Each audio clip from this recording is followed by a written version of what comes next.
Students, सुश्री classes में आपका स्वागत है।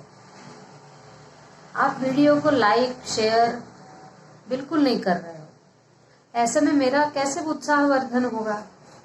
आप ज़्यादा से ज़्यादा इस वीडियो को शेयर करिए, अपने दोस्तों को बताइए, लाइक करिए, कमेंट करिए और यदि अभी तक आपने सब्सक्राइब नहीं किया है तो सब्सक्राइब भी करिए। तो चलिए आज शुरू करते हैं हम क्लास 11th के बिजनेस स्टडीज का 3rd चैप्टर। और हमारा 3rd चैप्टर है निजी, सार्वजनिक एवं भूमंडलीय उपक्रम, public, private and global enterprises. इस चैप्टर के में हम आज टॉपिक देखेंगे सार्वजनिक क्षेत्र और निजी क्षेत्र में अंतर, difference between public sector and private sector. ये आपके एग्जाम के लिए इम्पोर्टेंट क्वेश्चन है, इसको जरूर याद करिएगा। हम देखते हैं दोनों का यहाँ पर अंतर का आधार दिया हुआ है और इस आधार पर हम दोनों में अंतर देखेंगे। तो अंतर का पहला आधार है स्वामित्व। सार्वजनिक क्षेत्र पर सरकार का पूर्णतः या आंशिक स्वामित्व होता है, यानी कभी कहीं कहीं तो पूरी तरह सारे प्रोजेक्ट सरकार के ही होते हैं, लेकिन सरकार भी अपने प्रोजेक्ट्स में कुछ भागों को का प्राइवेटाइजेशन कर देती है, यानी कुछ भागों को निजी क्षेत्रों को दे देती है। तो वैसे तो पूर्ण रूप से सरकारी होता है सार्वजनिक क्षेत्र, लेकिन आंशिक रूप से उस पर कहीं कहीं आंशिक रूप से सरकार का होता है, यानी निजी क्षेत्र मिला जुला है। वैसे वो पूर्णतः सार्वजनिक क्षेत्र यानी सरकार का ही होता है स्वामित्व। उसके बाद इसी में स्वामित्व में हम निजी क्षेत्र में देखते हैं तो पूर्णतः निजी स्वामित्व होता है, यानी प्राइवेट होता है।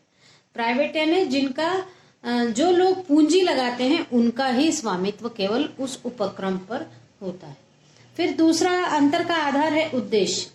प्रमुख उद्देश्य है सार्वजनिक क्षेत्रों का जन कल्याण करना, यानी ये कार्य करते हैं लोगों का कल्याण करने के लिए और इनमें लाभ बाद में होता है।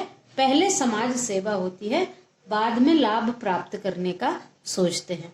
और निजी क्षेत्र में प्रमुख उद्देश्य लाभ अर्जित करना है।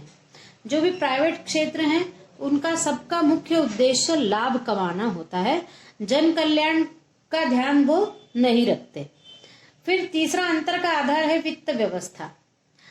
तो सार्वजनिक क्षेत्र में प्रारंभिक वित्त व्यवस्था सरकार के द्वारा ही होती है, यानी कोई भी सार्वजनिक क्षेत्र या सरकारी या फिर पब्लिक सेक्टर में उपक्रम शुरू होता है तो पहले जो पैसा लगाता है वो सरकार ही लगाती है और बाद में उनके शेयर बेचे जाते हैं। तो लोग जो हैं वो शेयर खरीदते हैं, जिससे पैसा उस सरकारी प्रक्रम में आता है, लेकिन प्रारंभिक वित्त सरकार के द्वारा लगाया जाता है। और इसी में निजी क्षेत्र में वित्त व्यवस्था पूरी निजी लोगों के हाथों में होती है। जो पूंजीवादी लोग, पूंजीपति लोग अपनी पूंजी लगाते हैं वही लगाते हैं और कहीं से पैसा नहीं लिया जाता। फिर है क्षेत्र। तो सार्वजनिक क्षेत्र विस्तृत है, यानी बहुत बड़ी बड़ी फैक्ट्रियां वगैरह सार्वजनिक हैं, इनके क्षेत्र बहुत विस्तृत है। पूरे भारत में अंदर अंदर इंटीरियर तक में सरकारी प्रक्रम है। और निजी क्षेत्र का क्षेत्र सीमित होता है, क्योंकि वो ऐसे ही जगह अपने प्रोजेक्ट लगाते हैं जहां पर उनको ज्यादा से ज्यादा लाभ प्राप्त हो, इसलिए इनका दायरा जो है वो सीमित होता है। फिर जवाबदारी। तो सार्वजनिक क्षेत्र जो हैं वो अपने कार्य के प्रति जनता और सरकार के प्रति जवाबदेह होते हैं, क्योंकि ये सरकार का पैसा उपयोग करते हैं, इसलिए जवाबदारी भी सरकार को ही देनी पड़ती है। और सरकार के पास पैसा कहाँ से आता है? तो जनता के पास आता है। इसलिए जनता और सरकार के प्रति सार्वजनिक क्षेत्र की जवाबदेही होती है। और निजी क्षेत्र अपने स्वामियों के प्रति जवाबदेह होते हैं, यानी जो पूंजी लगाते हैं उन लोगों के प्रति जवाबदेह निजी क्षेत्र के लोग होते हैं। फिर अगला है प्रतीक। तो समाजवादी अर्थव्यवस्था का प्रतीक है सार्वजनिक क्षेत्र, यानी समाजवादी अर्थव्यवस्था का प्रतीक। अब समाजवादी अर्थव्यवस्था क्या है? तो जहां पर सरकार के द्वारा क्या उत्पन्न करना, कितना उत्पन्न करना, किसको उसका लाभ देना, लाभ प्राप्त होने के बाद उसका क्या करना है, किन लोगों के लिए उत्पादन करना है, जब ये सारा सरकार तय करती है तब यह समाजवादी अर्थव्यवस्था कहलाती है। तो जो सार्वजनिक क्षेत्र होते हैं वो समाजवादी अर्थव्यवस्था का प्रतीक होते हैं, और जो निजी क्षेत्र होते हैं वो पूंजीवादी अर्थव्यवस्था का प्रतीक है। अब पूंजीवादी अर्थव्यवस्था क्या है?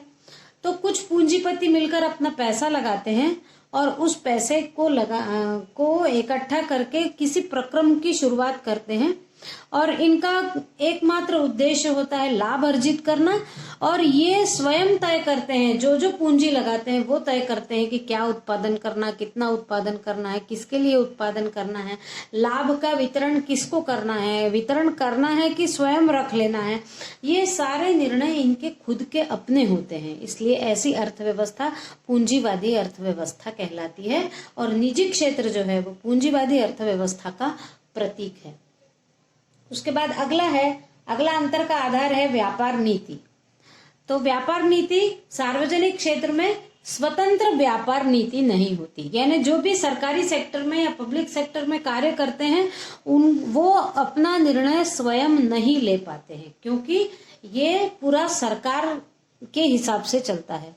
सरकार जैसा कहेगी वैसा करना होता है, इसलिए कभी कभी यहाँ पर संसाधनों की बहुत हानि होती है, क्योंकि सामने दिख भी रहा है लेकिन कर नहीं सकते, उचित कार्य कर नहीं सकते, क्योंकि सरकार के द्वारा आदेश होगा तभी कर पाएंगे। तो यहाँ पर स्वतंत्र व्यापार नीति नहीं होती सार्वजनिक क्षेत्र में, और निजी क्षेत्र में स्वतंत्र व्यापार नीति होती है। यदि व्यापार नीति यानी क्या उत्पादन कितना करना है, कब वो उत्पादन बंद कर देना, कब उत्पादन कम करना है, कब उत्पादन बढ़ा देना है, ये सारा पूंजीपतियों के हाथ में होता है। इसलिए यहाँ की व्यापार नीति स्वतंत्र होती है, ये जब चाहे तब जैसा चाहिए परिस्थिति के अनुसार अपना निर्णय ले सकते हैं।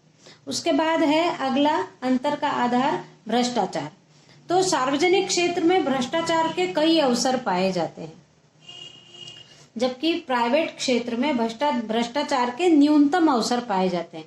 प्राइवेट में भी या निजी क्षेत्र में भी भ्रष्टाचार के अवसर पाए जाते हैं, लेकिन वो कम होते हैं, क्योंकि पूंजीपतियों का पूरा ध्यान रहता है तो ज्यादा नहीं कर पाते हैं। लेकिन सार्वजनिक क्षेत्र में भ्रष्टाचार के कई अवसर प्राप्त होते हैं, और भ्रष्टाचार का मतलब क्या है कि कुछ अतिरिक्त पैसा देकर अपना काम करवा लेना। तो सार्वजनिक क्षेत्र में काम करने के लिए लोग काफी क्षेत्रों में, बहुत कम ऐसे होंगे जहां पर अपना काम करवाने के लिए भ्रष्टाचार न हो। भ्रष्टाचार बहुत बड़ी समस्या व्याप्त है फिलहाल भारत जैसे देश में, और सरकारी क्षेत्र में सबसे ज्यादा भ्रष्टाचार, किसी भी कार्य को करने के लिए अतिरिक्त पैसा लेना भ्रष्टाचार कहलाता है। तो ये भ्रष्टाचार सार्वजनिक क्षेत्र में ज्यादा है, और निजी या प्राइवेट क्षेत्र में है लेकिन कम मात्रा में। तो आज के इस वीडियो में हमने देखा सार्वजनिक क्षेत्र और निजी क्षेत्र में अंतर। इसी प्रकार सुश्री क्लासेस के वीडियो देखते रहिए। Thank you.